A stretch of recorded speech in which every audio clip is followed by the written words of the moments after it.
मंडळींनी खूप मोठे आदर्श निर्माण केले.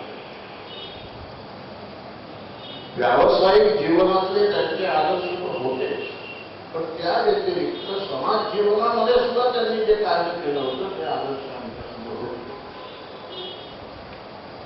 एक लक्षात घेतलं पाहिजे की ज्यावेळेस निदान कौशल्य म्हणतात की गेले 20 वर्षात ते हरवलंय,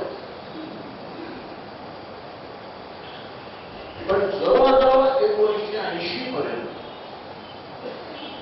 जी काही वैद्यकीय व्यवसायाची, म्हणून मी पुस्तकामध्ये त्याची 4 भाग केले. मी 1963 मध्ये इंटर्न झालो.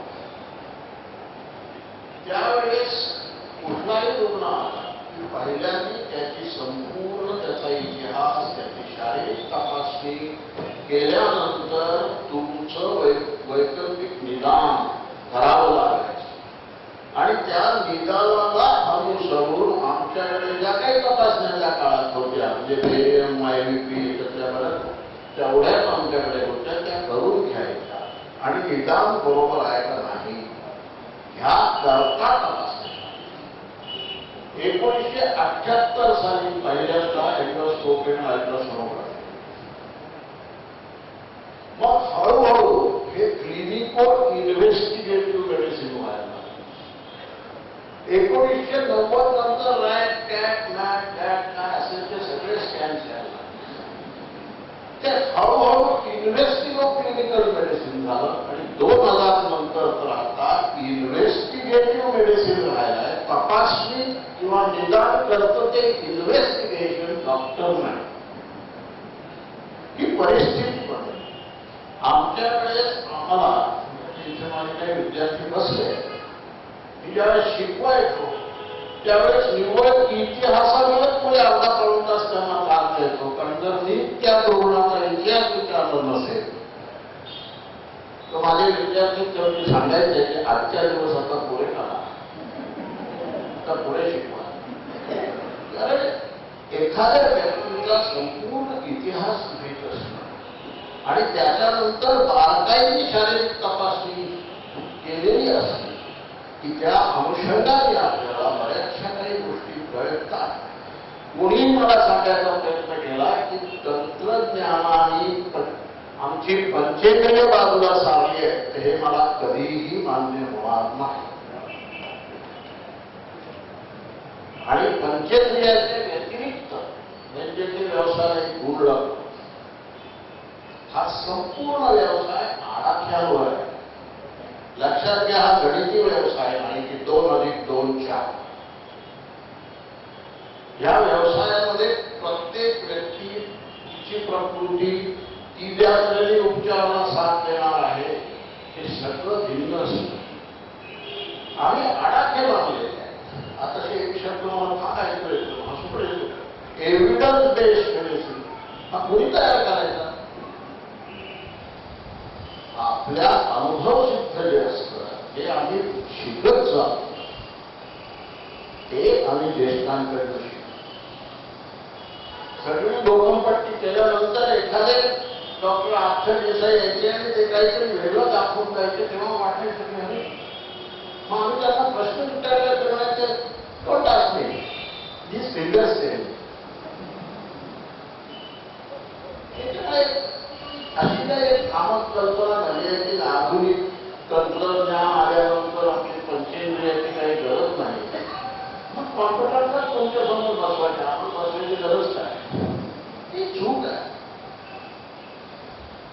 आता तुम्ही जे म्हणताय, तुम्ही तुमच्या विद्यार्थ्यांना इतिहास मुळात सुरुवातीला शिकवतो. खरं तर पेशंटचा सुद्धा इतिहास पूर्वी फॅमिली डॉक्टरला पूर्ण माहिती असायचा आणि फॅमिली डॉक्टर हा आधार वाटत असेल. आता मात्र स्पेशलायझेशनच्या जमान्यामध्ये हा आधारच आम्हा पेशंटना तुटल्यासारखा वाटतो आणि विश्वासार्हता डॉक्टर्स बद्दलची, स्पेशलाइज डॉक्टर्स बद्दलची कमी झाल्यासारखी वाटते. तुम्हाला काय वाटतं? मुळीच या विषयावर मी सविस्तर माझ्या पुस्तकात लिहिलेलं आहे. लक्षात घ्या, तुम्हाला त्रिस्तरीय व्यवस्था हवी का द्विस्तरीय हे ठरवण्याची वेळ समाजावर आहे.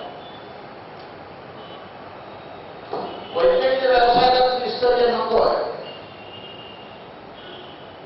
पण काय त्रिस्तरीय व्यवस्था व्यवस्था होती. आधी फॅमिली डॉक्टर म्हणायचो आपण. मग ते आपल्या घरातले काका मामा सगळं असायचे. अहो लग्न सुद्धा त्यांच्या पुसायला जोडायचे. पुढे त्याचे GP झाले. आता त्याचे GPO झाले. म्हणजे त्यांनी रुग्ण वाटायचा स्पेशलिस्ट. आता मला सांगा, तुम्ही जर 100 आजार घेतले, हे मी माझं नाही सांगत, अनुभवाचं नाही, WHO नाही, त्याच्यापैकी किती आजार हा फॅमिली डॉक्टरच मला करू शकतो याचा कधी तुम्ही विचार केलाय का? तो होत होता ना इथे उपस्थित असलेल्या तुम्ही म्हणेल 40% लोकांच्या लहानपणी. पण आज शिंका आली.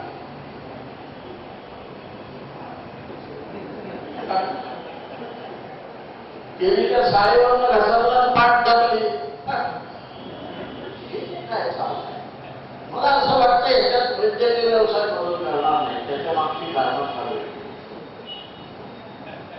प्रत्येक रुग्ण 100% आपण बरा करू शकतो अशी ग्वाही डॉक्टर देऊ शकतो का?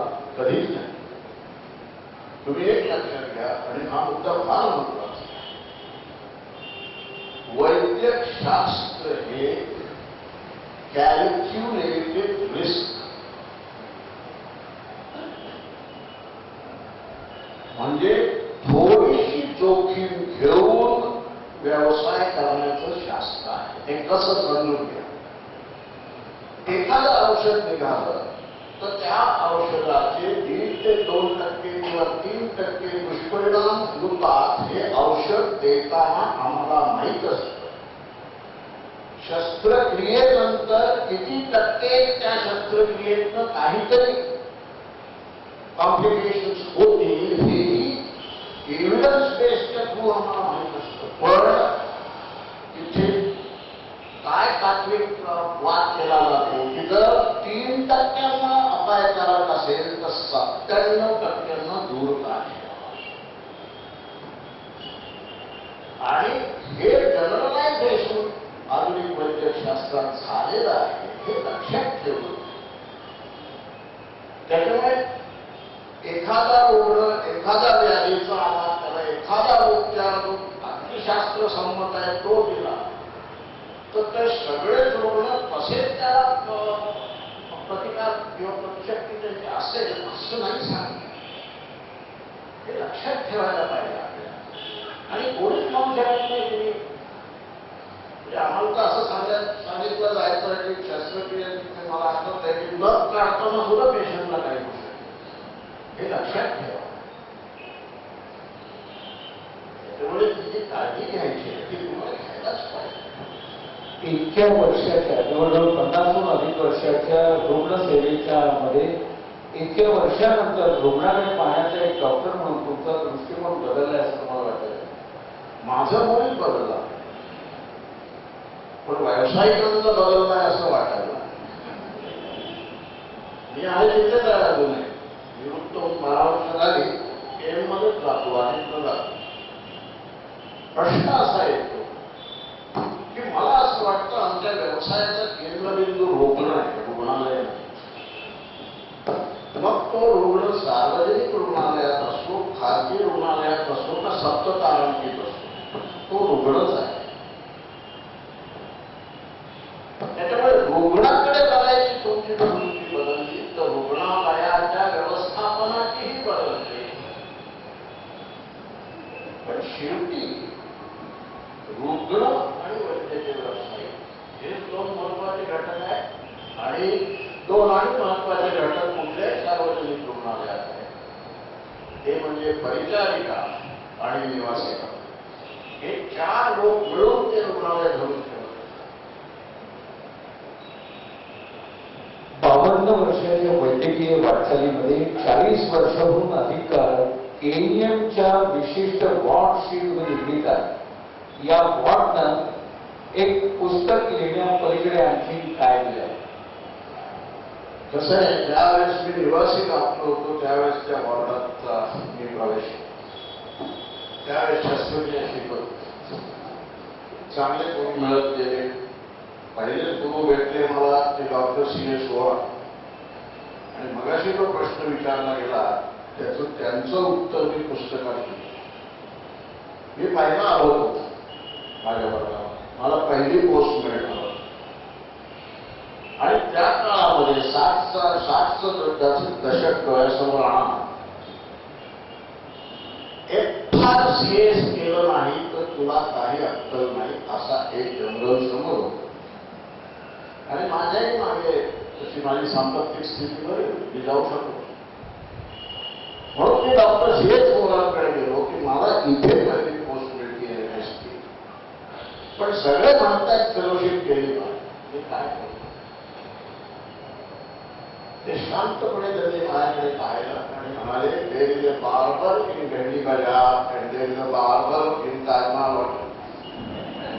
बार्बर इन भेंडी बाजार does 100 shaves a day, barber in Taj does 50 shaves a day. Who is a better artisan?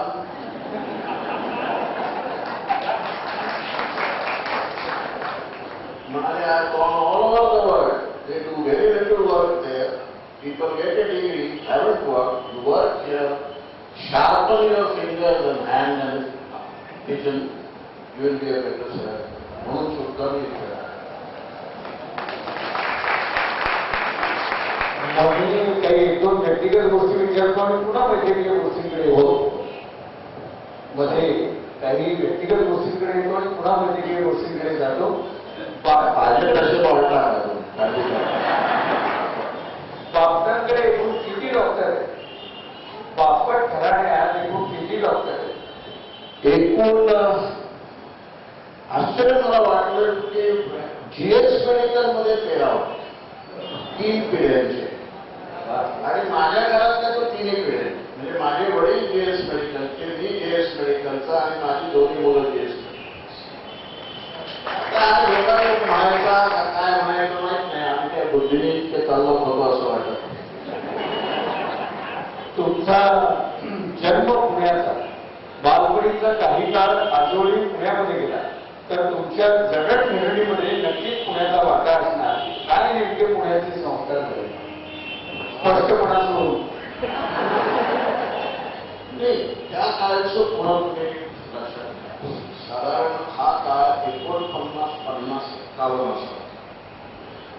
पहिलं म्हणजे माझे वडील त्यावेळेस बालाघाटला होते. कदाचित आपल्याला काही लोकांना ते कुठे माहीत असेल, अजूनही लोकांना विचारतो माहीत नसतं.